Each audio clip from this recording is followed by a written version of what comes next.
campaign manager for Ralph Nader's 2000 presidential campaign. He ran for Attorney General of Texas in 2002. Was the Green Party presidential nominee in 2004. David co-founded Move to Amend and is the campaign manager for the Jill Stein presidential campaign in 2016. Please welcome David Cobb.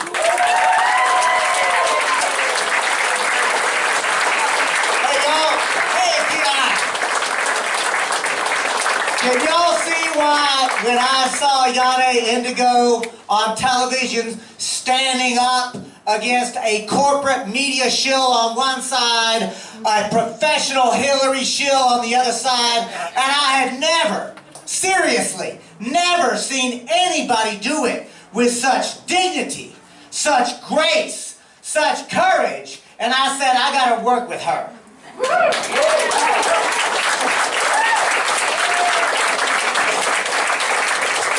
So my name is David Cobb. I'm a lawyer by training, but y'all, I'm a straight up revolutionary. And I ain't playing either, right? I say that for two reasons. Number one, because it's true. Because I know that this country is fundamentally racist. It's fundamentally sexist. It's fundamentally class oppressive. Oh, and these huge corporations, they're going to destroy the planet that we depend upon for life itself if we don't stop them. So I identify myself as a revolutionary because it's true, because I know we have to restructure society. Just that simple. The other reason I do it is to encourage other people to do it. Yeah. Right? Because everywhere I go, I'm in pool halls, I'm in bowling allees, I'm in cabs. If I engage somebody in conversation, it ain't hard. People are fed up. Right? Yep. The people are angry. The people are suffering. And can I say our people? Because I don't just mean poor white people, or black people, or brown people. I mean, we are suffering, y'all. They are destroying Mother Earth. They're exploiting and oppressing all of us. And we don't have to live like this. We don't have to put up with this. It ain't right. And I'm going to tell you, you know, Corey, you talked about our parents, what they did to us. I think I had a different experience. And so I'm actually going to lift my mama up right now. Because I'm a man who grew up as a boy.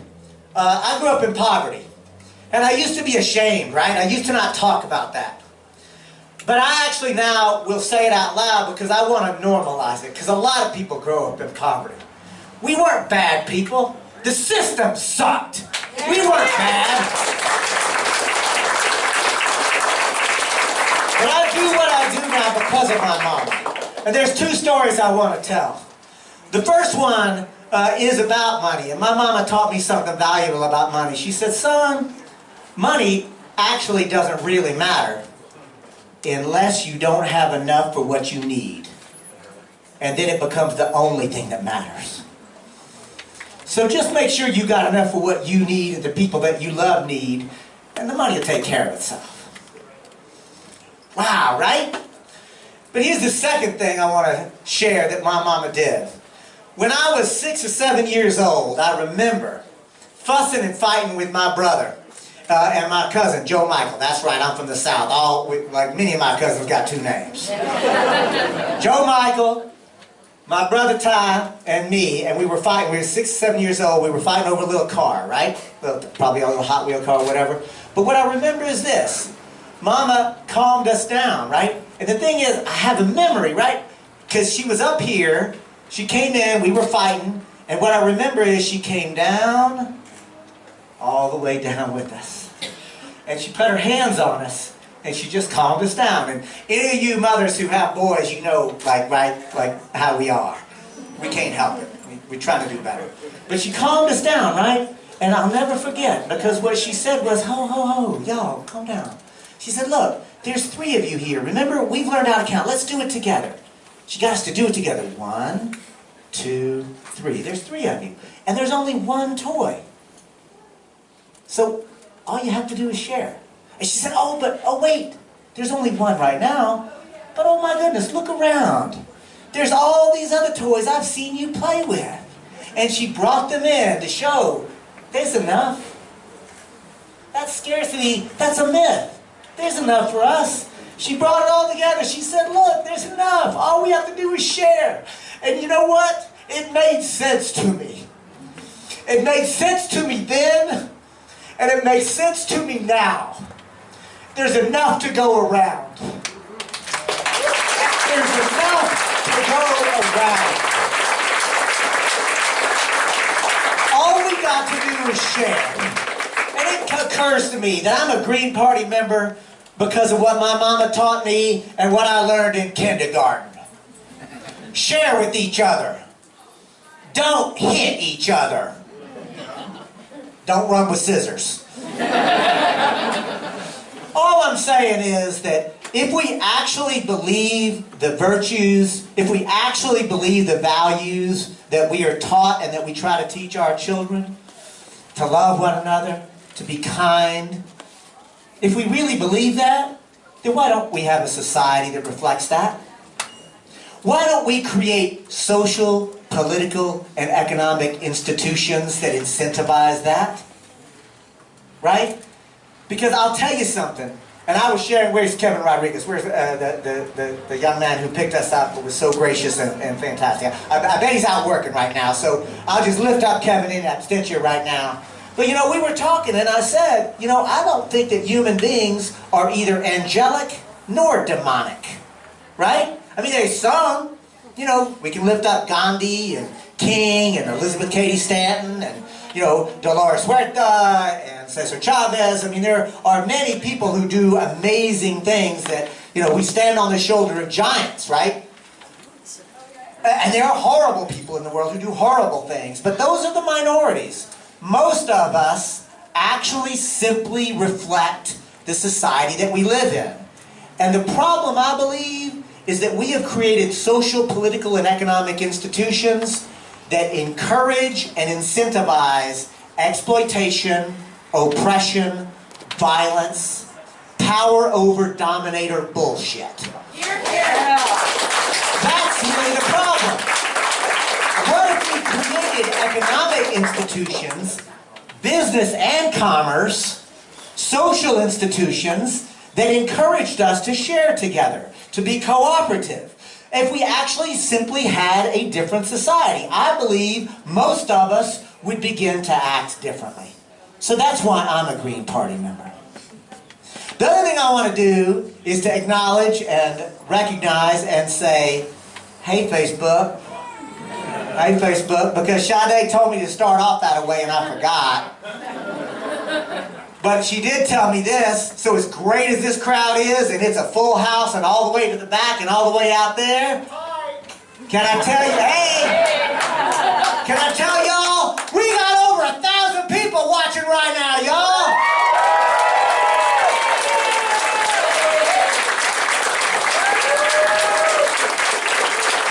Something's happening. We coming for you. Right? Because here's the thing, y'all. We can't restructure society. But I'm going to tell you this. It's really this simple. There ain't going to be no more billionaires. They're just not, right? They just don't need to be billionaires. Because you know what? The way I look at it, those people that are hoarding wealth, power, and decision-making authority, they're addicts. Yeah. Right? They're addicts. And I ain't mad at them. I mean, on my best days, right? On my worst days, I'm pretty pissed, I'll be honest. But I'm not right now, because I've met so many loving people right now, right? So I can channel what Core brought to the stage, and what Yane brought to the stage. I can channel my best. And I'm not mad at them, I feel sorry for them. I mean, for real, like they're billionaires, and I genuinely feel sorry for them because they are missing out on the best part of what it is to be a human being. They're so addicted to wealth, power, and decision-making authority that like every addict, all they can think of is more wealth, more power, more decision-making authority, and they are missing out on the best part of what it is to be a human being, and that is to have this experience. Right? So, those of you who have heard me talk, this is not my normal speech, right? Right, Kia? I can't help it because I listened to Cobb, I listened to Yane, I listened to Eric, and it took me to a different place, but I am going to now get really deadly serious. The Green Party really is a revolutionary party because we aim to take and exercise state power. Right? This ain't no protest vote. This is a movement vote. I'm going to say it again. It ain't a protest vote. It's a movement vote.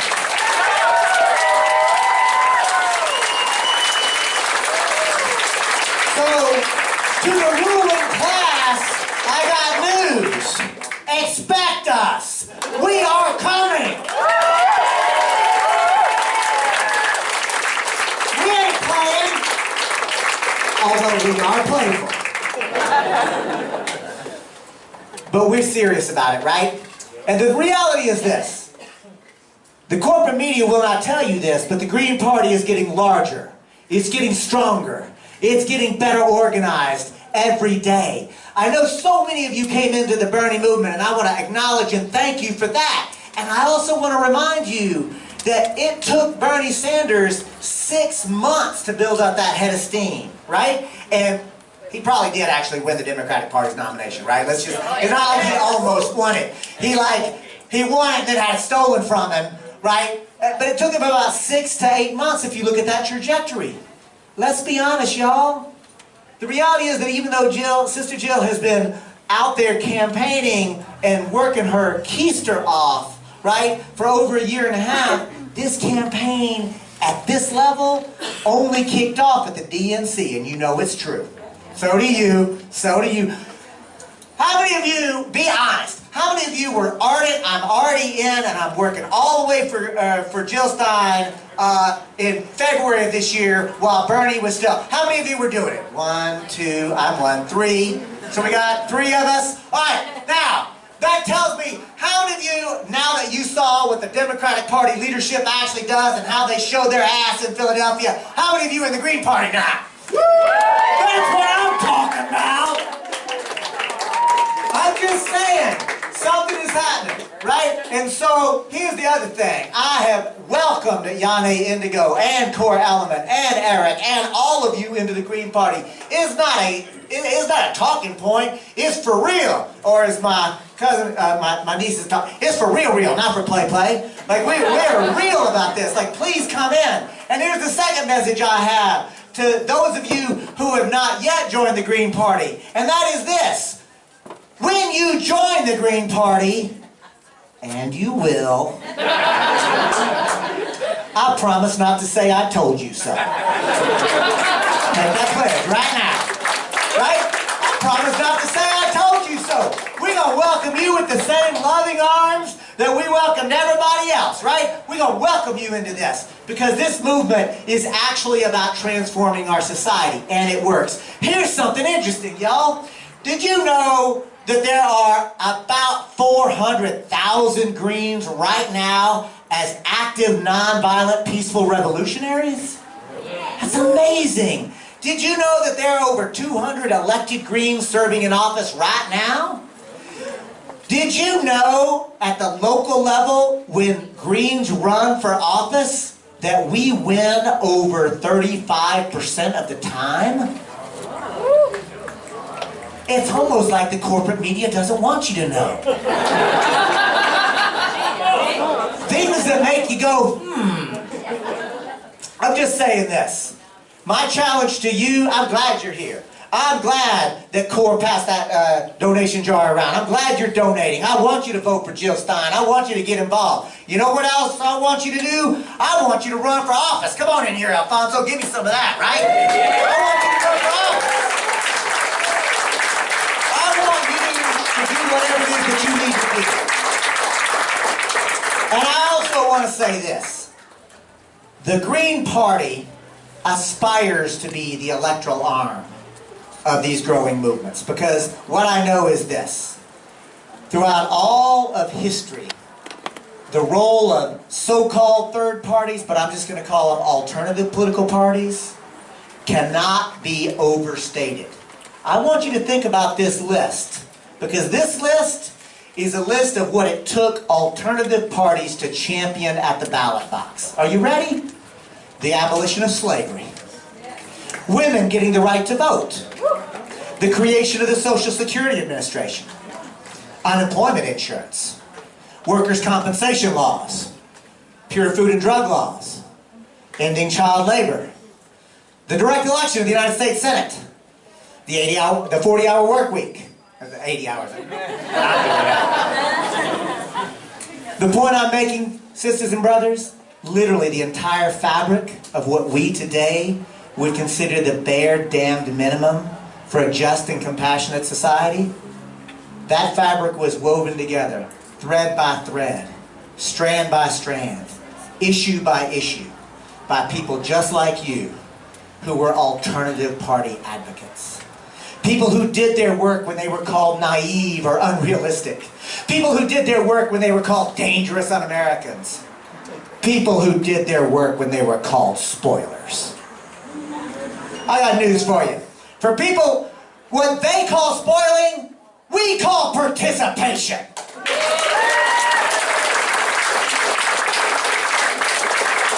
feel that, right? You guys are good, man. You guys are good. All I'm going to say is this. Anybody who thinks that our participation is spoiling anything, just acknowledge that really what stinks is a voting system that is forcing people to feel like they have to vote against the candidate that they hate the most rather than for the one that they like the most. If that is really a problem, there is a simple solution. It's called rank choice voting. And I'm on that. And I will have to name it, y'all. The Assembly of the State of California passed it at the state level, passed it at the state Senate. The Assembly said it went to Governor Brown's office to allow general law counties and cities to do ranked choice voting, and Governor Brown vetoed it. So for those of you who are still holding on by a thread to the Democratic Party, you need to do some work. Or you can just let go. So here's the thing. I'm going to conclude with this, right? That's the history of what it took. I'm going to now tell you this. I know that there are powerful movements happening right now. I'm going to name them because I want to lift them up and acknowledge and honor them. Black Lives Matter.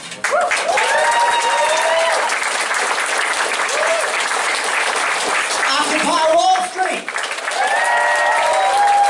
Because I got news, y'all. Occupy Wall Street ain't over. It's gestating. I don't know what Occupy 2.0 is going to be like, but I'm going to roll with it when it comes, right? Because it's clearly happening. But it's not just that. It is the movement for climate justice. The movement to abolish the prison-industrial complex. The movement to end the corporatization of education. The movement to amend the United States Constitution to abolish corporate constitutional rights and get money out of politics.